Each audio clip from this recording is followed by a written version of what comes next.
Samsung S21 FE 5G, बड़ी confusion है इस फ़ोन को लेना चाहिए कि नहीं लेना चाहिए। 2023 में ये वैल्यू फॉर मनी होगा कि नहीं होगा।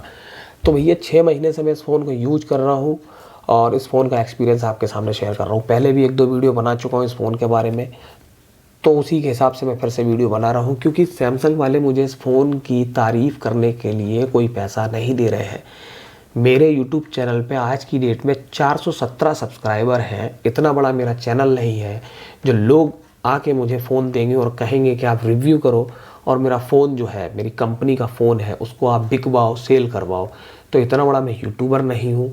417 सब्सक्राइबर लेके सिर्फ अभी तक बैठा हूँ इसी उम्मीद पर कि आप जैसे प्यारे प्यारे भाई लोग एक दिन मुझे अपना प्यार देंगे और मेरे इस चैनल को सब्सक्राइब करेंगे और मेरे द्वारा दी गई सच्ची और पक्की जानकारी को पाकर संतुष्ट हो जाएंगे।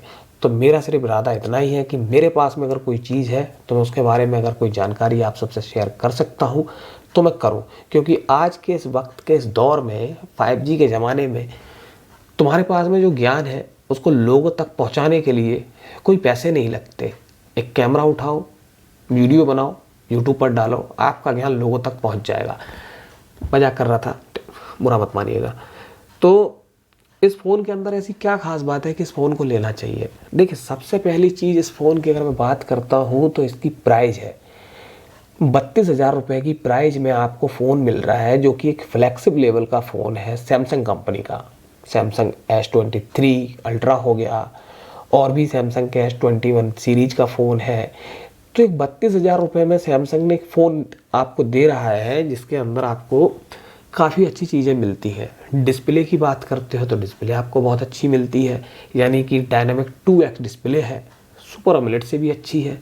पिक्चर क्वालिटी, कंटेंट वॉच करना हुआ, वेब सीरीज़ देखनी है, मूवी देखनी है, दबा के देखो, 8K वीडियो देखो, कोई प्रॉब्लम नहीं आएगी। बहुत मज़ा आता है इस फ़ोन पे पिक्चर वगैरह देखने में, मूवी देखने में, वेब सीरीज़ देखने में। मैंने भी काफ़ी देखी हैं। कैमरास की बात करते हैं, गजब के कैमरा है इसके अंदर। 60 FPS पे आप रिकॉर्ड कर सकते हो, 4K वीडियो बना सकते हो, बहुत अच्छे वीडियो निकलते हैं इस फ़ोन से, बहुत अच्छे फ़ोटो शूट होते हैं। पोर्ट्रेट शॉट इतने अच्छे आते हैं कि आपको ऐसा लगेगा कि आपने किसी DSLR कैमरा से आपने फ़ोटो लिया है। नाइट मोड का भी इसके अंदर फंक्शन है, आप उसको यूज कर सकते हो, काफ़ी अच्छे फ़ोटो आ सकते हैं। एक और इसके अंदर फीचर है जो मुझे आईफोन में भी देखने को नहीं मिला, डुअल रिकॉर्डिंग, यानी कि एक टाइम पे आप अपना फ्रंट कैमरा, बैक कैमरा दोनों यूज़ कर सकते हो और बहुत अच्छी ब्लॉगिंग कर सकते हो। ब्लॉगिंग के पर्पज़ से फ़ोन चाहिए, कैमरा के पर्पज़ से फ़ोन चाहिए, कंटेंट क्रिएट करने के पर्पज़ से फ़ोन चाहिए, आंखें बंद करके इस फ़ोन के साथ जा सकते हो भैया, कोई प्रॉब्लम आने वाली नहीं है। भ्रम में मत रहो, कन्फ्यूजन में मत रहो, अपनी जेब देखो, अपना बजट देखो और उसके बाद में एक राइट डिसीजन लो कि आपने जो फ़ोन लिया है या लेने वाले हो वो सही होगा कि नहीं होगा। तो यही सब सारी जो कन्फ्यूजन है, इन चीज़ों को आपकी मैं दूर कर रहा हूँ अपने एक्सपीरियंस पे, क्योंकि कंपनी मुझे पैसा नहीं दे रही कि इस फ़ोन की मैं तारीफ़ करूँ। अगर इस फ़ोन की मैं बात करता हूँ कि बैटरी, तो बैटरी के साथ में देखिए कॉम्प्रोमाइज़ मुझे भी करना पड़ रहा है। इस पे मेरा हैवी वर्क होता है, वीडियो बनाता हूँ, फिर उसके बाद में उसको एडिट करता हूँ, फिर 12-12, 15-15 GB की 4K वीडियो जो होती हैं वो एक्सपोर्ट होती हैं, तो बड़ी आसानी से कर देता है। हालांकि उस वक्त थोड़ा सा ये हीट होता है क्योंकि लोड पड़ रहा होता है, लेकिन एक्सपोर्ट होने के बाद में फिर नॉर्मल हो जाता है। IP68 रेटिंग की बात करते हैं, पानी में अच्छे खासे आप डाल दो इसको, कोई प्रॉब्लम नहीं आएगी। मैं चेक कर चुका हूँ, बस वीडियो नहीं बनाया आप लोगों के लिए। मैंने इसको नल के नीचे धोया, मैंने इसको बाल्टी में ले जाकर आधे आधे घंटे के लिए डाल दिया, मैं निकालता हूँ, फ़ोन मेरा काम कर रहा होता है, तो मुझे इस फ़ोन से कोई प्रॉब्लम नहीं आई है। तो यही कुछ चीज़ें हैं इस फ़ोन को बाई करने के लिए कि आप इस फ़ोन के साथ जा सकते हो आंखें बंद करके, किसी भी कन्फ्यूजन में मत पड़ो। फ़ोन बहुत अच्छा है, सारी चीज़ें आपको इसमें मिल जाती है। 4 साल का एंड्रॉयड अपडेट मिल रहा है, 5 साल का सिक्योरिटी अपडेट मिल रहा है, जो कि एक काफ़ी अच्छी बात है। इतने सारे अपडेट मिल रहे हैं। 30-32 हज़ार रुपये का फ़ोन खरीदोगे तो उसके बाद में कम से कम 3-4 साल तो चलाओगे ना भैया, तो आराम से इस फ़ोन को आप ले सकते हो, चला सकते हो, कोई प्रॉब्लम नहीं आएगी। फ़िलहाल मैं इस फ़ोन के बारे में ज़्यादा बातें नहीं कर रहा हूँ। इससे पहले एक वीडियो बनाया था, उस पर आप जाकर देख सकते हो, 1-2 वीडियो शायद और बनाए हैं मैंने, वो देख सकते हो। लेकिन फ़ोन काफ़ी अच्छा है, मैं यूज़ कर रहा हूँ, मुझे तो बड़ा मज़ा आता है इस फ़ोन को यूज़ करके।